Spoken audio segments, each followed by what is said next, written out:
നമസ്കാരം. ഇന്നത്തെ 10 പ്രധാന വാർത്തകളിലേക്ക്. യുകെയിൽ ഏറ്റവും അധികം കാർ മോഷണം നടക്കുന്നത് കവൻട്രിയിലാണെന്ന് റിപ്പോർട്ട്. ഈ കാര്യത്തിൽ കൂടുതൽ ജാഗ്രത പുലർത്താൻ കാർ ഉടമകൾക്ക് നിർദ്ദേശം നൽകി അധികൃതർ. ബ്രിട്ടനിലെ ചില വിമാനത്താവളങ്ങളിലെ പാസ്പോർട്ട് ഇ ഗേറ്റുകളിലെ സാങ്കേതിക പിഴവിൽ വലഞ്ഞ് യാത്രക്കാർ.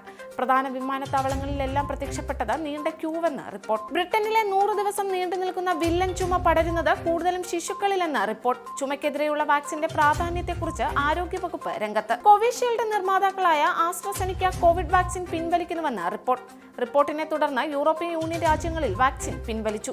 അമേരിക്കയിൽ വാഹനമിടിച്ച് ബിലീവേഴ്സ് ഈസ്റ്റേൺ ചർച്ച് മെത്രോപോലിത്തയ്ക്ക് പരിക്ക്. അമേരിക്കയിൽ പ്രഭാത നടത്തത്തിനിടെയാണ് അപകടം സംഭവിച്ചത്. മുസ്ലിം സംവരണം വേണമെന്ന പ്രസ്താവനയിൽ തിരുത്തലുമായി RJD അധ്യക്ഷൻ ലാലു പ്രസാദ് യാദവ്. പ്രധാനമന്ത്രി രാഷ്ട്രീയ ആയുധമാക്കിയതോടെയാണ് പ്രസ്താവനയിൽ തിരുത്തലുമായി ലാലു പ്രസാദ് യാദവ് രംഗത്തെത്തിയത്.